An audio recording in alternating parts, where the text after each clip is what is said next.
વિદ્યાર્થી મિત્રો, અમારી યુટ્યુબ ચેનલ ટીચિંગ મેથ્સ સેલજીમાં આપનું હાર્દિક સ્વાગત છે। મિત્રો, આજે ધોરણ 7માં વિષય હિન્દીનું પેપર લેવાયેલ છે, તેનું આજે આપણે સોલ્યુશન કરીશું। જો વિદ્યાર્થી મિત્રો તમે પૂરો વિડીયો જોશો તો તમને ખ્યાલ આવશે। અને જો તમે ચેનલમાં નવા હો અને હજુ સુધી જો ચેનલને સબસ્ક્રાઈબ ના કરી હોય તો ચેનલને સબસ્ક્રાઈબ કરવા વિનંતી, જેથી તમને જે નવી નવી અપડેટ આવે છે તે અપડેટ મળતી રહે। વિદ્યાર્થી મિત્રો, હવે વધુ સમય ન લેતા આપણે પેપરનું સોલ્યુશન કરીશું। તેમાં અહીં प्रश्न 1 આપેલ છે, निम्नलिखित प्रश्नों के उत्तर संक्षिप्त में लिखिए। તેમાં 3 અહીં પ્રશ્નો પૂછાયા છે। आदमी सच्चा हीरा कैसे बन सकता है। બીજામાં આપેલું છે કે ડૉક્ટર કલામ ने ईमेल से हमें क्या सीख दी है। ત્રીજામાં આપેલું છે मृत्युदंड के पहले बालक ने कौन सी भीख मांगी। વિદ્યાર્થી મિત્રો, આ રીતે અહીં 2 ગુણમાં 3 પ્રશ્ન પૂછાયા હતા। આગળ જોઈશું બ, निम्नलिखित प्रश्नों के उत्तर संक्षिप्त में दीजिए। તેમાં પણ 3 પ્રશ્ન આપેલા છે।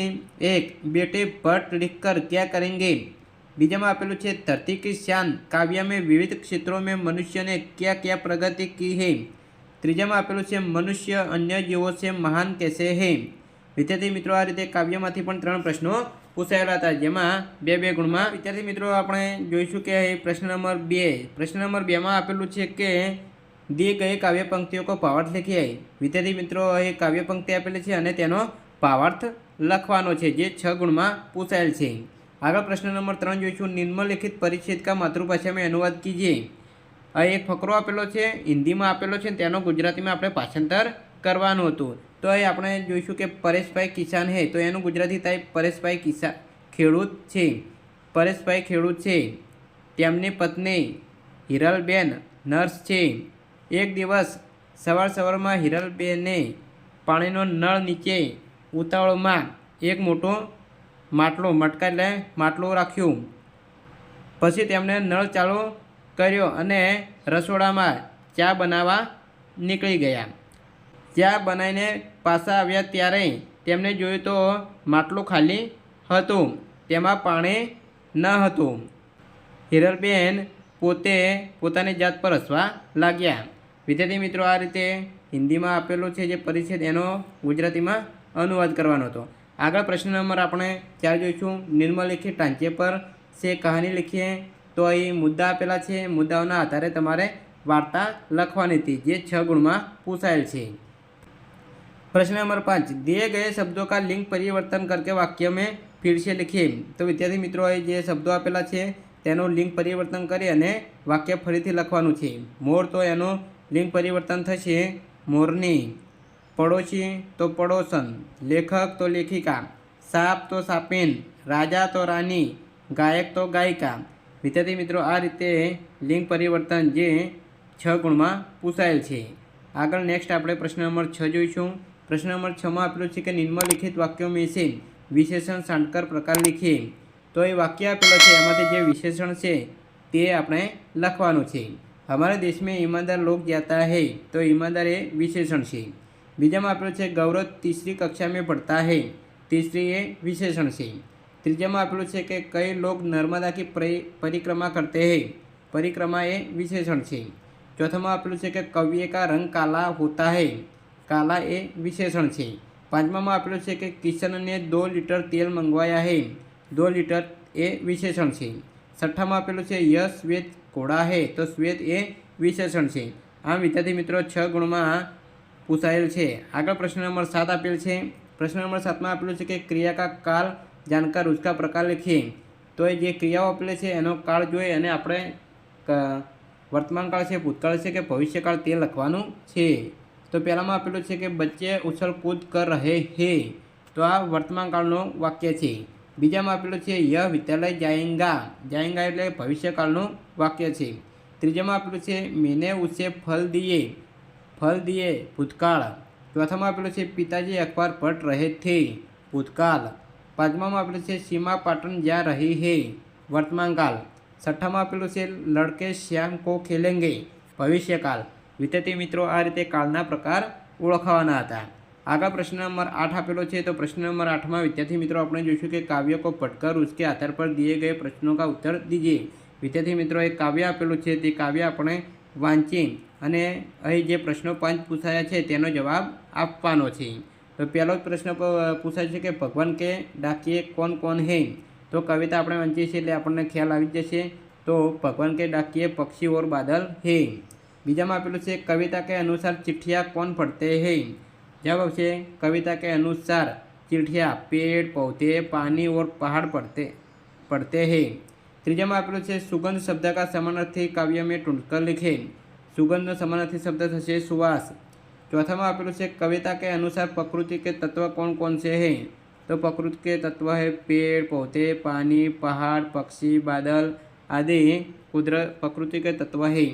पांचमाમાં आपेલું છે कि उपरोक्त कविता का योग्य शीर्षक लिखिए। तो शीर्षक આપણે લખીશું तो पक्षी और बादल।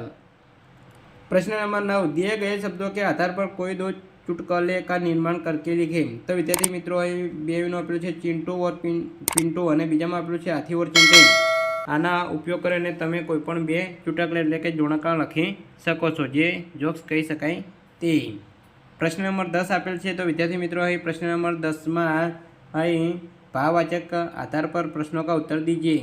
तो एक बिल आपेલું છે અહીં કોઈ દુકાનનું ઉમિયા કિરાના સ્ટોરનું અને અહીં જે વસ્તુઓ આપેલી છે ચાવલ આટા દાળ તેલ ચીની અને તેના ભાવ આપેલા છે તેના આધારે અહીં પ્રશ્નોના જવાબ આપવાના છે। તો વિદ્યાર્થી મિત્રો આપણે પ્રશ્નોના જવાબ આપીશું। तो पहला प्रश्न जे एक पूछायो છે તેમાં इस बिल में कौन कौन सी चीज़ें हैं। तो बिल આપણે જોઈશું તો આપણને ખ્યાલ આવી જશે કે ચાવલ આટા દાળ તેલ ચીની। બીજામાં આપેલું છે કે दुकान का नाम क्या है। तो जवाब છે उमिया किराना स्टोर।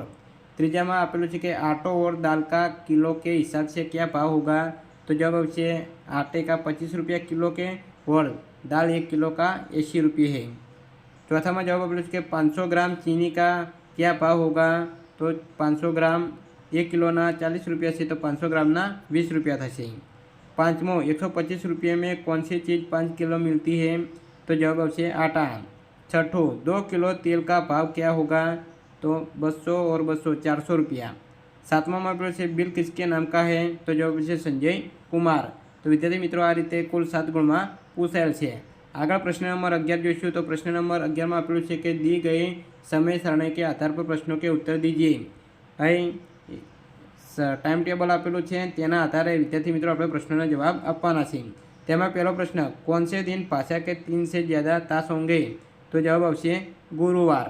जो अंग्रेजी हिंदी गुजराती संस्कृत तो 4 થી વધારે 3 થી વધારે ભાષાના તાસ ગુરુવારે છે। बीजा में आपको कि छात्रों कौन कौन से दिन अंग्रेजी ताश नहीं है। तो छात्रों को मंगलवार और बुधवार को अंग्रेजी ताश नहीं है। आगे विद्यार्थी मित्रों बीजा प्रश्न पूछाया है तेमा आपणे बीजा प्रश्न जोईशुं। तो इन समय सारणी में भाषा के कुल मिलाकर कितने ताश हैं। तो जवाब आवशे 11। 4 बुधवार को विश्रांति के बाद कौन से विषय का ताश है। जवाब आवशे गणित। 5 समय सारणी में सबसे ज़्यादा और सबसे कम कौन से विषय के ताश हैं। तो विद्यार्थी मित्रों जवाब आवशे सौथी ओछा तास पुस्तकालय चित्रकला और संस्कृत के हैं। सबसे ज़्यादा तास में आवशे गुजराती गणित विज्ञान और सामाजिक विज्ञान तेना सौथी वधारे तास छे। प्रश्न नंबर आगे जोईशुं। तो छठो आपेलो छे कि चित्रकला का तास कौन से दिन है। तो जवाब आवशे मंगलवार। 7 सासी का तास कौन कौन से दिन है। तो जवाब से मंगलवार और शुक्रवार। विद्यार्थी मित्रों आ रीते प्रश्न जवाब आपवाना था। प्रश्न नंबर 12 जोईशुं कि दिए गए विषय पर पत्र लेखन लिखिए। तो विद्यार्थी मित्रों અહીં બે આપેલા છે प्रवास का महत्व बताते हुए मित्र को पत्र लिखिए अथवा एक स्वच्छता का महत्व बताते हुए मित्र को पत्र लिखिए। तो विद्यार्थी मित्रों बेमांथी तमारे कोईपण एक विषय पर पत्र लखवानो छे। तो विद्यार्थी मित्रों आज जे पेपर धोरण 8 में लेवायेल छे तेनुं संपूर्ण सोल्यूशन पूरुं थाय छे।